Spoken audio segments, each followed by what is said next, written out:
Live, only on DAZN. Jake Paul versus Chavez Jr. One is defending a name, the other is building one. The ring doesn't care where you come from, only if you can survive in it. Saturday, June 28th, Jake Paul versus Chavez Jr. Buy now at DAZN.com/boxing. Good to go? Yep.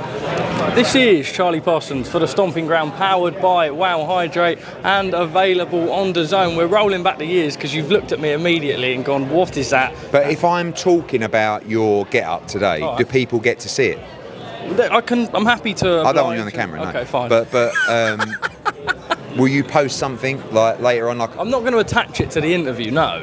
Well, why don't me and you have a photo, and then you can post it and say, all right, that's fine. In reference to my interview. So tell me give me your, what you're not liking what about is it they say, the kids, the drip check or something? So this is an oversized Stone Island Merino. But it ain't oversized on you, is it? Well, it is, obviously. No, it's fitted on you. No, it's not fitted. It's boxy, Edward. Anyway, it's a Stone Island Marina number, bought from the flagship store in New York, right? Then these gifted by Earls in Australia, in Bondi Beach. Very trendy brand. When you say gifted? Yeah. What, they gave it to you because you're such an influencer? Yeah, precisely. Thank you for understanding. And they're Birkenstocks, right? But what are they called? Birkenstocks. Mules? I don't know, actually. Just so anyone, they haven't got the backs on them, yeah? But they're comfy as anything. And I thought the weather. I've seen a lot of women wear them. Sunny out. Yeah. You've seen a lot of women wear them. Yeah, what's up with your legs, though? I've got horrible legs, and I'm so Terrible. disproportionate. Why are they so big? I've got bigger legs than you. How wrong's that? I've You've got actually bigger got legs than massive Deontay Wilder calves. and Tyson Fury. Yeah. Look at the size. And you're of them. 4'11". That is unbelievable. It's so disproportionate, isn't it? And you've also got a sock tan. Do I? Yes. Because I've been in the sun, you know. Is that because you were wearing socks and sliders? No, it's because I was wearing socks and shoes, and my pals finished work late yesterday, so I had to wait around for the run, so I sat in the sun. Your pals finished work? Late. In Cirencester? In Swindon, North Swindon. Ah. I had to venture You out. moved? No. It's only 10 minutes down the road. I am off to Ibiza next week for the first time. What should young Charlie Parsons be doing in Ibiza? I'll tell you what. So is this a lad's holiday? No, it's just me and my pal. Little two-man step. Chizora's sorting us out. You're taking as well. all your friends with you? Okay, I've only got one friend. Yeah. So, what does one do in Ibiza now? We've got black coffee at High on Saturday. I've got to say, I went to Black Coffee in Mykonos. Sick. Not my God, thing. Don't say that. I'm not. You went to Black Coffee? Yeah, because everyone's after their nut, and I'm like, in Mykonos. When did I go? My mate Oxy's stag. I want to say 6 years ago, wow. something like that, 7 years ago. So you're a certified gentleman. Mykonos, great gaff. I went to Black Coffee, and like I'm just having a drink. I'm not, these other lunatics everywhere, and I'm like, what is this? Isn't and I weird left at 12:30 for a when you're shawarma. not off your nut, watching people off their nut. And the next day going, that was the best night I've had. It was unbelievable. Black coffee. It's like, was it? I thought the shawarma was unbelievable. How should I be asserting myself on the I just want to, I wonder if, are young ladies, do they look at you and go, oh my God, it's Parsons? Are you have you got that kind of pull? Here and there. My God, that is frightening. So you could walk into a beach club, with your Earls on and your Birkenstock mules and your tan lines on where your socks have been, and someone would go, oh my God, there's Charlie Parsons over there. Wow. It's a Stomping Ground Generale. Tough gig, isn't it? You'd be fuming if that was just Good luck to you. How old are you? Asking for a photo. I'm 22 now, Edward. Wow. I swear you were like 12, 6 months ago. That's mad? unbelievable. 6 years in this game. Is it? 6. Good luck. 22. Great days, mate. Great days. My guy.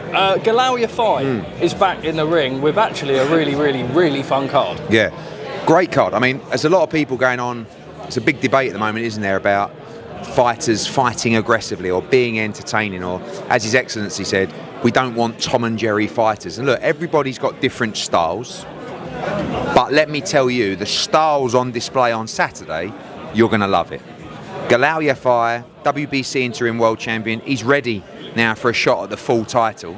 He's in, I think, the toughest fight of his career, because we know that Sonny Edwards, we know now, was at the end, sort of mentally and physically. Rodriguez, he's not. He's a former unified world champion. I thought he beat Ioka. He went the distance with Terrazas. He is all action, and Teague tough. And these two will go at it hammer and tong, I think, for 12 rounds, and I think it'll be a war.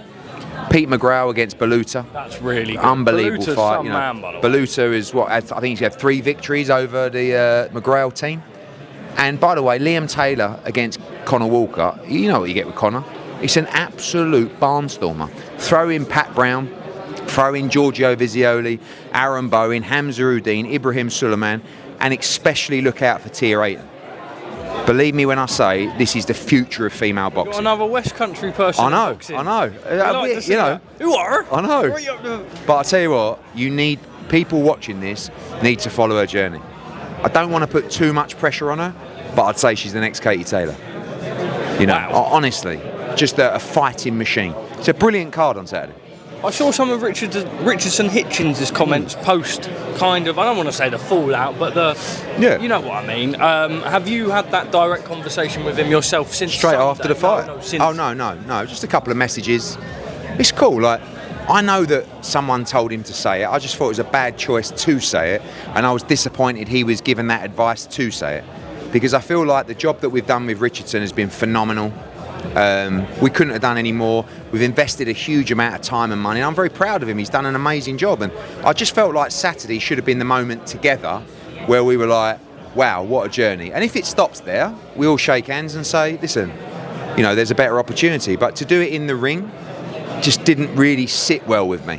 And look, he apologised and he told us that someone told him to say it, and it's just a game. But I like to have that relationship with a fighter that's just, we're on a journey together. This is me prying a little bit, and you might tell me fuck off, go mind your own business, but it's my job to ask questions. Obviously he's managed by Keith Connolly. There was that fallout that happened with Edgar Berlanga, but from my understanding, and I suppose just certainly seeing it on the ground at numerous shows, obviously Keith Connolly now looks after Conor Benn, etc. That seems to be quite a good relationship. So are you talking away from my relationship with Keith's not great at the moment. Okay. Because he told him to say it. So, but look, I just, it's got nothing to do with Keith, but sometimes managers are important to a fighter's strategic route. But a lot of managers take the same commission as promoters who put their balls and their money on the line continuously. They have big companies, massive overheads, huge costs. And then sometimes it aggravates me. And again, this is nothing to do with Richardson, but managers come in, take their 15% or 10% of a massive number, and they've not been involved in that sort of $1 million plus process of loss, bringing that fighter up and through. And some managers are more concerned about where they're sitting, right, what credentials they've got, how big they're. You see in the ring before the fight, they kind of slide behind the fighter. Yeah. Do you know what I mean? I'm just like, Jesus Christ. So, but they're very good at not manipulating a fighter, but making the fighter feel like they're the guy. But the reality is, it's very different. So, I'm like that sometimes with managers, and me and Keith will work things out. But I just, sometimes I feel like there's got to be a little bit of mutual respect for what's been done. You've got to make sure the fighter gets the best opportunity, but if we're just going to lose all integrity and loyalty and common decency, it kind of becomes a little bit unenjoyable. You know what I'll quickly say on the Berlanga front as well? I remember being in New York, I think it was an Amanda Serrano fight week, and it was when Canelo had signed the free fight deal with PBC. And everyone was giving you a lot of beans actually at the time being, and you'd just signed Edgar on a free fight deal. Now the goal was with that deal, and people would go, oh, well, you might not get him the Canelo fight, now he's on PBC. At the time, he was a little bit in no man's land, Edgar. And you gave him that... I signed Edgar Berlanga, and I told him, I'm going to headline you twice, and then you're going to fight Canelo Alvarez. It's exactly what I did. Do you know what I mean? And, I think Edgar's a little bit different to Richardson, because when I signed Richardson, that's been a long, Mayweather Promotions had kind of been, yes, we made a financial investment into Edgar, but he was also a star attraction at that point, and he was headlining. And with Richardson, we literally took him from almost obscurity, and we've both done amazing. We've done everything we said we'd do, so has he. So, with Edgar, look, me and Edgar mess around and we have our backwards and forwards, but it is what it is, But for me, I don't know, just nice to have nice relationships with people that they back you and you back them, and if you do a great job, it's kind of respected, rather than just, we'll bin them off at the earliest opportunity for a quicker buck over here. That's why people like AJ, and trust me, you want me on your side. You want me on your side in this game. Carl Froch gate, 2. First one is his knobhead ranking list. Am I in it? Oh my god. Am I number 1? No, you made the you made the semi-finals. Really? So it was you against Gareth A. Davies on who's a bigger thank knobhead. God for that, yeah. And he picked you. What, I beat him? You beat Gareth on knobhead. Really? Or was that in the quarters? In the quarters. So who did I lose to in the semis? Ariel Helwani. And who won it? John Fury beat Ariel Helwani. That's quite a good concept. Look, Carl's Carl. I'm never going to say a bad word. People keep goading me. I've had 10 interviews here today trying to get me to say something bad about Carl Froch. I'm never going to do it because I respect the guy too much. You know, I don't like what he says, but it is what it is. Carl's Carl. Carl thinks the earth's flat. Do you know what I mean? Yes. Oh. Yeah. That's a great bit of content in the future. But look, I thought Carl was my mate, and I said that he was family. He said we're clearly not, but to me, that journey we shared together was very special to me, and it meant a lot. But I also understand the strategy now is views, and he's got to say, yeah, no, I like it. I don't watch all of his videos, but I see a lot of clips. I think he's very funny. Channel performs really well. I think but that's his game now, and he's got to say, if he doesn't care about past relationships or who he upsets along the way, as long as it delivers views. He's doing a good job. Did you see the bit where he brought up all of our videos of interviews where you and then kind of just gave more comments kind of firing back at you? I mean, do you care? Do I care? Yeah, I massively care. I reckon sometimes you do. No. Oh. You're getting told off? Yeah, I think so. Yeah, do I care? No. I don't like it when he says things like what he said. Like, I just feel a bit sad, but Carl's Carl. Gotta love him.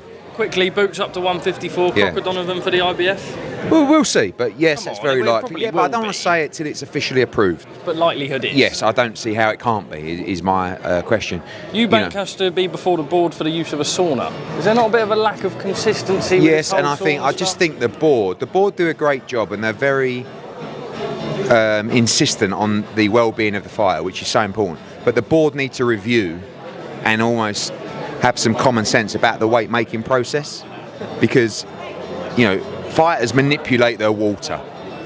How do you think they do it? Like, you know, it's almost like no one's allowed to mention a sauna. But the fact is, Eubank was a bit silly in what he did because he wanted to show the world how tough it was to make championship weight, and for that, the board are going to call him in. But the board, I think, have to review and understand how people do it, and probably some kind of forum is required. Tottenham play at home September 27, so September 20 the date? Yeah, October 4th. I mean, he's down to His Excellency. We've all been talking the last 24 hours, and I'm sure he'll announce the date for Eubank Benn shortly. Edward, as always, thank you very much. Cheers. Live, only on DAZN, June 28th. Jake Paul versus Chavez Jr. Buy now at DAZN.com/boxing.